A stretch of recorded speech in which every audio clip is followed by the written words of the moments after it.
You're listening to the Jam Price Show, all about movies. And today, my guests are James A. Woods and Nicholas Wright. And we're going to talk about, it's just an adorable rom-com. And maybe they hate that word, but called entitled French Girl. So, welcome to the show, Nicholas and James. How are you today? Hi. Thanks for having us. You're Very well, welcome. thank you. Excited to be talking to you. I'm excited to be talking to you. I saw this movie at the Santa Barbara International Film Festival where it had its premiere, I Oh, great. understand. So what was that like for you? Because it was a very, again, there was a lot of buzz about this and everybody saying, hey, you should go see this. Because, we see so many heavy movies and sometimes it's just nice to have something light and bright and fun and romantic. Yeah. No, it was a thrill to be a part of that festival, which is such a glorious festival. And, to be included in the lineup of films that they had this year was just very humbling. And it's a festival that reveres filmmakers, and they treated us like royalty. It was just so lovely. And it was actually quite, to be honest, nerve-wracking for us from a filmmaker point of view, just showing American audiences this movie for the first time, because, this is a sort of French Canadian film with obviously a lot of American sensibility, but we were really curious how is the French side going to land with American audiences, and thankfully, they seemed to eat it up. We got an extra screening there, which was so beyond anything we could have ever expected. So no, it was truly delightful. Great. I'm glad that you had that experience. What about for you, James? What was it like for you? I think it's like Nick said, just to follow up on that, it was really fun to see the comedy that we had essentially, were fingers crossed hoping that would, work in Quebec and on, on the francophone cinephile side of things, but to actually see American audiences get a laugh out of some of the subtitled jokes kind of let us breathe a sigh of relief. It's a little bit of a tricky thing, comedy in general. I think even more so when you put two languages in the same movie. But through working the script diligently with our wonderful producers, and with the cast and kind of finessing it over the years, and then in the edit suite, it was quite fun to finally see them, see those jokes land with an American audience. How great. And you're right. It's the Santa Barbara International Film Festival's one of the best, I think, in around, I mean, in the world, really, because you're exactly right. They're so welcoming to the filmmakers here. And it's such an easy festival to get around too. Oh my God, walking up and down State Street, right? It's Right. it's just like you're in a beautifully manicured theme park. It's just unbelievable. The Yeah, architecture is so a theme park beautiful. for adults with food, and Yeah, alcohol, and everything's like a 3-minute walk away from each other. It's amazing town. we had a Amazing. great time. We had a great, probably too good a time, probably. Well, I feel blessed to live here. Yeah. Yeah, I've been coming to the film festival for over 15 years, and when I Oh, lived in wow. Carmel by the Sea, and then I finally said, "Hey, I love Santa Barbara. I'm going to move there," and I love it. Carmel is also beautiful, by the way. Do you only live in beautiful places? I do. Well, I Sounds like to live. fantastic. Before that, it was Sedona, Arizona, Salt Lake Oh, City. okay. I've lived I've all never over New been. York City. I've heard of New York. It looks really great on all the postcards. It is. It is. So, well, let's just jump into it because this is the first time you both have directed. Is that correct? Well, we've directed a lot of sort of shorter form stuff, pilots, TV pilots, sketch comedy stuff, short films, and music videos, and so it's we've been slowly building up to this. And when we did the sequel to Independence Day Resurgence, the sequel of Independence Day Resurgence, we were on set every day with that. And Roland Emmerich was a massive mentor of ours, and so we got front row seats to sort of the highest caliber filmmaking you can do, 160 plus $1 million budgets. So we absorbed a lot of lessons from that. It's obviously a different sort of scope of filmmaking, but nevertheless, the basics do carry over. So yeah, this was our first time helming a project of this size and a feature film, and it was we got really lucky because we again with our producers Valerie Dote and Anders Bard, they surrounded us with an incredible team, and we were I say this a lot, like, and I'm not the first person who says it. I think it was actually probably Scorsese, but 80% of the job of directing is done once you cast your film. And we worked really hard to lock in this cast of extraordinarily talented actors.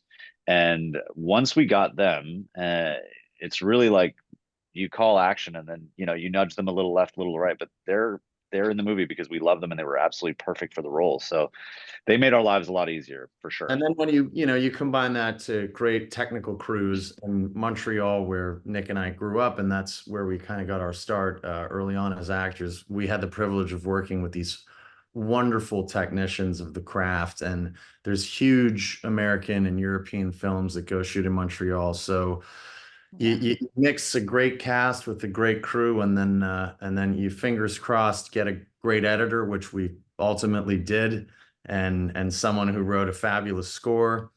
Yes. And then it's you count your lucky stars. Yeah, and now let's talk about the cast, because you've got a great cast, as you said, too. Zach Braff, who's just adorable. He's just really adorable in this film. And then and I think she's stunning. I don't believe I've ever seen her in anything. Evelyne Brochu, who was the lead actress. And then we see Vanessa Hudgens in a role that was so different than anything we've ever seen her in before. And she's so good in it. And I love William. Is it Fichtner? Is that how you say Fichtner. Fichtner. Yeah. I love him. I love it.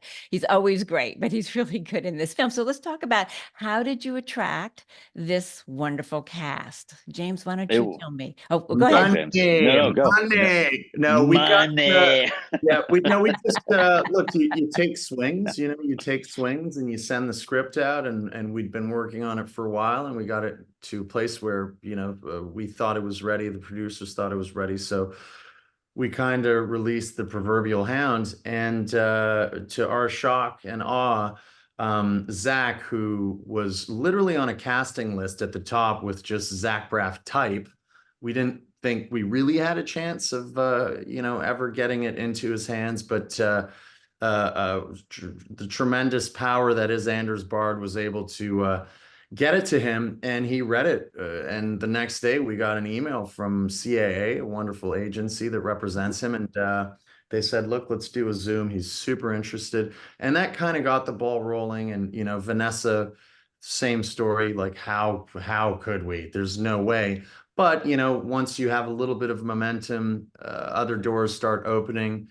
And William Fichtner is just a love story between Nick, myself, and Billy. We did Independence Day together, and just like the bond was formed for life. And so it was a quick phone call, and we're like, look, we got Braff and Hudgens. Can you come play Zach's dad? It's such an integral part of the movie. We'll work it around your schedule. And again, he said yes. So we just got real lucky. And then on the French-Canadian side, it was just as much of a dream come true, in the sense that Evelyne Brochu, as you mentioned, Antoine Olivier Pilon, and Luc Picard, and Charlotte Aubin, the list goes on. But these are all in their own rights movie stars in that territory, where, it's a kind of hermetically sealed star system that they have, and they make tremendous films. Xavier Dolan, the Denis Villeneuve, Jean-Marc Vallée, all those tremendous filmmakers that just kind of help shepherd that talent. And so when we sent them the script, the yeses kept pouring in, and we just kept crying. Yeah. Tears just kept pouring out of our eyeballs. And to smash those two, cultures together was a dream come true for us, because it's literally been 20 years we've been talking about getting a story like this up on its feet. Being from Montreal and French Canadians, and having French Canadian moms and English dads, it just was one of those miracles that we're not soon going to forget. And to your point about how everything these days is really sort of intense, a lot of movies that are darker and sort of grittier in their themes and their execution, I think for the actors to receive a script that was so sort of light and lovely and delightful, and it was a nice probably experience for them to imagine themselves being a part of a film that isn't so heavy, and to want to be a part of something that will hopefully bring laughter and joy to people, because my goodness, do we ever need it now more than ever. Yeah. Yeah. Well, it's a fun cast. They're all wonderful in the roles. And again, Evelyne Brochu, she's stunning. Absolutely. Oh yeah. Her hair should have its own agent. It's insane. Like, I don't even understand. how it's so yeah, she's a light, a radiant light, and we're so And blessed that she was in our movie. and I'm looking forward to seeing. Less known here. Go ahead. She was on Orphan Black for I think as a series regular for a while, but the reason being is that she's in such high demand in both Quebec and in France Mhm. that when you're booked, you're booked. But hopefully hopefully this movie, not that it would need to open more doors for her, but maybe some bigger phone calls will come in forcing her hand and letting the United States discover just what a pure talent she is. Yeah, I agree. I would look forward to seeing her some other things because she's radiant. She just radiates off the screen, Mhm. and her chemistry with Zach is just adorable too. So, Yeah, they had a great time together. They yeah. thankfully, I mean, yeah, because you run the risk when you make these movies, chemistry is so important. Mhm. And we got really lucky that everybody got along. But that's also like, James and I being actors, I think the one strength that we do have, despite it being our first film, we do know how to set the table and create space that makes everybody comfortable. So, in pre-production, we spent a lot of time with the cast and had dinners together and just created that sort of company spirit so that we could sort of assure ourselves that the chemistry was going to be there. And so that was a big part of the process for us. There are so many, and we've seen it over and over again, actors who become directors and they become excellent directors, and it's because they know how to work with actors. And I think that is, it says a whole lot. I don't think I've ever seen a film perhaps that's been directed by an actor that was really terrible. I mean, unless it was a bad script or something, Yeah, but that but happens. but generally it's always been, we've Clint Eastwood, Robert Redford. I mean, the list goes on of, actors who've become directors and excellent directors. And we were quite lucky in that sense, Jen, in that of Zach Braff being a wonderful director in his Yes. own right, and also Luc Picard directs beautiful French Canadian films. And so to have those two people, side by side on that set for, the 2 months that we were filming, just gave us so much assurance when we needed it. And the proverbial pat on the back being like, hey, trust yourselves, guys, this is really fun. This is yours. If you were stepping in out of the sandbox in a weird way, we'd bring it up, but just keep doing what you're doing, and you can fix anything in the edit suite. That's true. Yeah, That's true. They say the performances are are yeah, actually Our created in the forge. editing room. Okay. yeah. Sure. Goodness. Then how do you two? Okay, so I want to get into, because you wrote this and you directed it, you co-wrote it and you co-directed it. How is that process for both of you? First, let's talk about the writing process and how you each do that, and how do you separate it? Who does what? Yeah, we have kind of a, oddly enough, I mean, again, we discovered we had a natural, effortless chemistry together when we were acting together on shows and in films, and so that sort of lent itself to writing. And because we have all the same sort of cultural touchstones, we realize we have kind of a hive mind, and our instincts are always very similar. And if not, they're not similar, they're complementary, and it's the most effortless, organic relationship I could ever imagine. And I'm so grateful to call James my creative brother, because there's really like very little acrimony. There's so much just consistent agreement, and when we both recognize that there's a problem and we work through it together. And so we're never the kind of guys, though, when we write, we don't pass off drafts to each other. We're always together, creating, forging it together. There's never like, hey, email me your thing, I'll do a pass and I'll send it back. That's just not how we work. And the same I think goes with directing. that goes such a long way in the directing process when you Mhm. have forged, the script and it's taken years to get it to a certain place, that a lot of, the decisions directorially have kind of been made on the page, where as we're writing, we also imagine how we would be shooting this thing. Or anything that we write, really. So once this finally got, the green light that it was going to get done, um, the vision had been shared, communally between the two of us for so many years, that when it comes down to, whether it's choosing costumes or locations, and we've already watched, the movie Mm, together for yeah. so much time, even though only theoretically it's thousands of hours of conversations. And even if there is this sort of a little disagreement, we'll shoot it two ways and then we'll decide in the edit. I mean, Yeah. like, we have time, we can do it, and it's fine. And why we rather have the choice. And look, I this think is not Over the it's entire hard to shoot, I think say, we had like one or two yeah, moments where there was a but bit I of was a gonna say, even those, even those few excuse me. fights, really, we could fit them on three, on three Yeah. fingers. Like, if we're that adamant about a certain situation, scene, line, whatever it is, because we never go there, clearly there's something wrong with it. That doesn't mean that the film is flawless, and man, we wish we had No. time, more money. But again, it's like sometimes you just got to go and know that there's always going to be that moment. But yeah, it's been a real blessing to have each other as like Nick said, artistic brothers. It's wonderful. So when you're directing, then do you both direct the same scene at the same time, or are you, one's directing maybe another segment of the film separately? No. No, No, we're doing it same together, thing. hand in hand, and the actors know it's actually really helpful, because I mean most directors are doing it on their own. Here, there's you can cleave us off, and if there's a technical thing that we have to sort of address with our DP, one of us can go and sort of work that out while the actor can talk to the other, while the actors can talk to the other one, and they know that when they're speaking to either of us, we're speaking as the hive mind. So there's never any contentious sort of disagreements or differing points of view. It was really important to us that we shared a unified vision. I think Zach and at first that was one of his first questions, in the initial meeting we had with him. I think every actor, and actually James, I realized this doing all this press, I've never worked with a directing duo. And so I would imagine No, neither have I. I'd be a little trepidatious because it does lend itself to potential conflict and, Yeah, both devolving on a both set. Zach and Luke Picard both had that same question. Our opening meetings with each other, being like, how's that going to work out? But ultimately, even in our answers, whether it was in person or on Zoom, they We saw always finished each finishing other's the sentences. So Silly, stupid. so So stupid. dumb. How long have you known each other?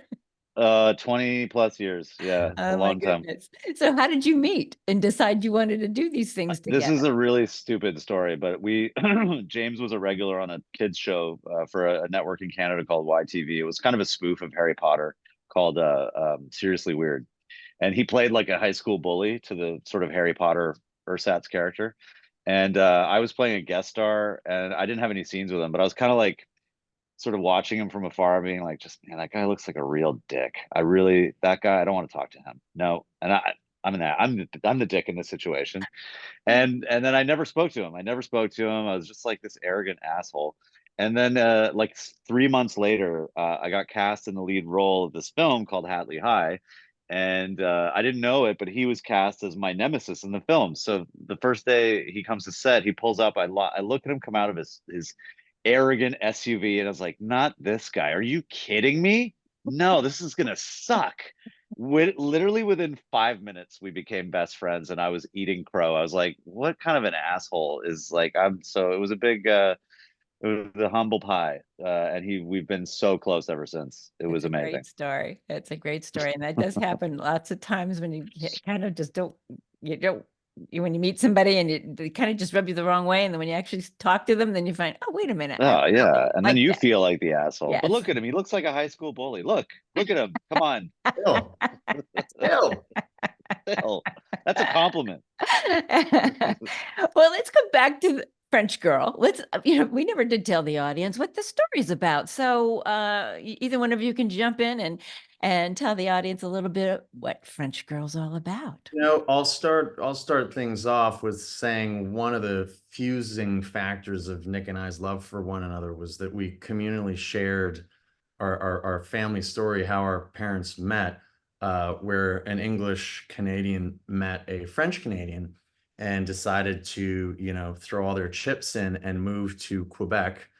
And so when we met, we're like, we got to do one of those throwback rom-coms that celebrates our parents. It's specific enough and unique enough that we thought it was an interesting take on all the great comedies of the late 90s and early 2000s, whether it's the John Hamburg's Meet the Parents, and the list goes on, and throw in a bunch of John Hughes classics in there. And so we set out to write that script. And it centers around a New Yorker, Gordon Kinski, played by the great Zach Braff, who falls in love with a Quebecoise, our French girl, played by Evelyne Brochu, and she happens to be a chef in Brooklyn. And she gets offered this opportunity to run a fabulous restaurant, one of the, in Quebec City, one of Canada's great cities. And so she drops the news to Gordon. It's his last day of school. He's an English teacher in 8th grade English, and so his life gets kind of turned upside down when he decides to take the big leap of faith and go up and meet the family, and ultimately, ask for a hand. And then chaos ensues, but a lot of love and a lot of laughs, and it celebrates. What she neglects to tell him is that the person who's offering her this job is her ex-girlfriend. And so when he finds that out, there's a lot of anxiety and chaos that ensues, and the jealousy. The celebration of tradition gets upended by the glorious Vanessa Hudgens playing Ruby, and it was so fun to just see her, sink her teeth into the proverbial bad guy role. And then, more chaos. More chaos. And she's very good. She's very good in this. And I actually thought maybe Zach Braff was going to fall in love with her, and we were going to go that direction. Well, it's funny, actually, this has come up a few times, and people are like, what, you expect us to root for Zach when we love Vanessa? Vanessa super fans. Right. But the one thing, the challenge with all these movies is, look, we know, the audience knows how they're going to end. Like, they're not, there's kind of one way all these movies end. And the one challenge for us was like, how do you sort of convincingly take them down the other path and make them wonder, like, oh my God, how is this going to end? And who do I root for? And what, so the more confusion and sort of tension we could interject, the better. And that's why Vanessa's so great, because sometimes you're like, man, maybe her and Sophie should get together. What's wrong with, that happens. So, the more tension, I think, the better. And in these kinds of films. Yeah, because it could have gone a number of different ways, along the way. It's not necessarily predictable. So that was nice for, That's good that we did that. It was always a bit of a challenge, because we set out to do, again, like I said, a throwback movie. And so you do want some things to be predictable, but at the same time, you don't want to just be called a copycat. Right. But we wanted to make sure that the audience felt safe and kind of knew what they were, what waters they were swimming in. And at the same time, once we'd hit that base coat, we thought, well, I think we get to be, we get to stretch our arms out a little and explore some of the corners that maybe haven't really been seen yet. And hopefully we achieved that. You did for sure. How long was this shoot? About 33 days, something like that, I think. All right. And then we had a few days in New York as well. And all in all, like 35 days, I guess. Well, that's a pretty good. I mean, I talk to people, sometimes they have 10 days, We had, look, I think because of the US-Canadian partnership, there was a bit more money in the budget. It wasn't a huge, enormous budget, but we had enough money to pull off what we wanted to do in a fairly decent way. And that's a testament to Paramount Global and Telefilm Canada and Elevation and Outback, all of our partners who believed in the script and gave us enough money to pull it off, including getting music that we love. That's not cheap. The music. To get the soundtrack that we have is a huge mountain to climb. I think those extra dollars, like Nick said, it's not that much money, but the little extra that we did have compared to some other, Canadian budgeted films, was those scenes that you don't necessarily see in those, like the car chase, for example. That's something we would have had to rewrite. And there's just a few of those that we were so lucky in. That's where you even like shooting at the Chateau Frontenac, which I'm staying in right now. I'm in a room at the Chateau Frontenac as we speak. That's maybe that was a bed behind you. I wasn't sure. I'm in the illustrious castle. I'm in the tower of a castle right now. How lovely. We're having the Quebec City premiere tonight, which is going to be super fun. But there's some stuff that, like James said, on a smaller budget, we probably couldn't have been able to pull off. But that's just days. I think if we took away some of those scenes, like the fight, the big fight night and the car chase and a few other ones, then it's doable in 5 weeks. But as soon as you have that kind of stuff, some of those things take days and days to kind of bring to life. So we were real lucky. Yeah. Well, it's a lovely, fun film. It really is, and the cast is great. It's well written, well directed. You're right, the score is perfect for this movie, and I wish you both much success with it, and good luck with your Oh, tonsillectomy there, James. Oh man. That's why I'm not at the Quebec City premiere. I was able to sneak off and get Montreal and Toronto done, but then the doctor's like, you got to come home. We got to get those things out, my friend. Well, good yeah, luck. yeah. I think it's Good luck holding with down the the fort with our tremendous French Canadian cast, and they're going to have a great night. I'm not jealous at all. no. You will be sorely missed. You will be sorely missed.